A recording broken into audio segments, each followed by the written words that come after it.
மலையாள திரையுலகில் பிரபல நடிகையாக இருப்பவர் ஹனி ரோஸ்.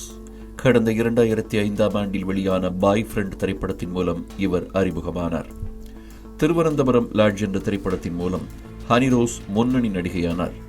மலையாளம் மட்டுமல்லாமல் தமிழ் மற்றும் தெலுங்கு திரைப்படங்களிலும் இவர் நடித்திருக்கிறார்.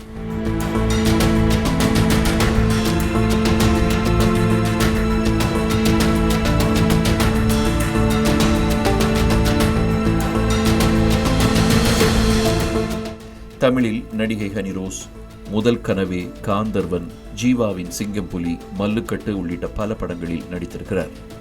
கடைசியாக இயக்குனர் சுந்தர் சிக்கு ஜோடியாக பட்டாம்பூச்சி என்ற படத்தில் நடித்திருந்தார்.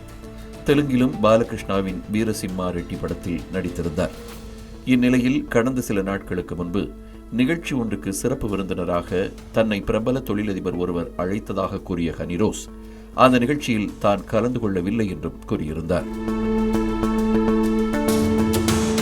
இதனால் அந்த தொழிலதிபர் தொடர்ந்து தம் மீது இரட்டை அர்த்தம் கொண்ட வார்த்தைகளால் சமூக வலைதளங்களில் எழுதி வருவதாகவும், இதுகுறித்து யாரும் அந்த தொழிலதிபரிடம் கேட்கவில்லை என்றும் தனது முகநூல் பக்கத்தில் நடிகை ஹனி ரோஸ் பதிவிட்டிருந்தார். தொடர்ந்து தமது பதிவுக்கு பதிலாக முகநூலில் பலர் ஆபாசமாக கருத்துக்களை தெரிவித்ததாக கூறியிருந்தார்.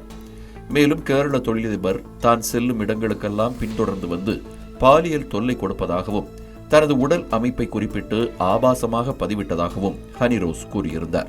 பிரபல தொழிலதிபரான பாபி சம்மனூர் பாலியல் தொல்லை கொடுப்பதாக கொச்சி நடிகர்கள் சங்கம் மற்றும் எர்ணாகுளம் மத்திய காவல் நிலையத்திலும் நடிகை ஹனி ரோஸ் புகார் அளித்திருந்தார்.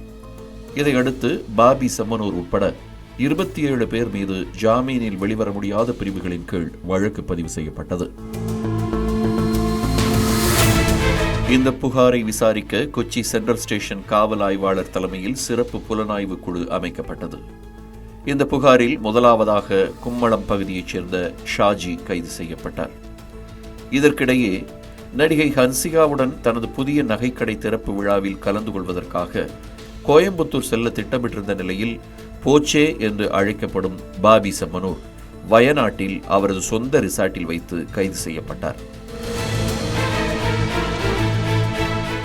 ஏற்கனவே கடந்த புதன்கிழமை நடிகையை பற்றிய தனது முந்தைய கருத்துக்களுக்கு சமூக ஊடகங்களில் பாபி சம்மனூர் வருத்தம் தெரிவித்திருந்த நிலையிலும் கேரள முதலமைச்சர் பினராயி விஜயன் மற்றும் கேரள டிஜிபியிடமும் நடிகை ஹனி ரோஸ் புகார் அளித்திருந்தார். இதன் பிறகே கைது நடவடிக்கை எடுக்கப்பட்டதாக கூறப்படுகிறது. பிரபல தொழிலதிபரும் முன்னணி தங்க நகை வியாபாரியுமான பாபி சம்மனூர் குழுமத்தின் தலைவர் என்பது குறிப்பிடத்தக்கது. கேரளாவில் பாபி சம்மனூரின் கைது பெரும் பரபரப்பை ஏற்படுத்தியிருக்கிறது.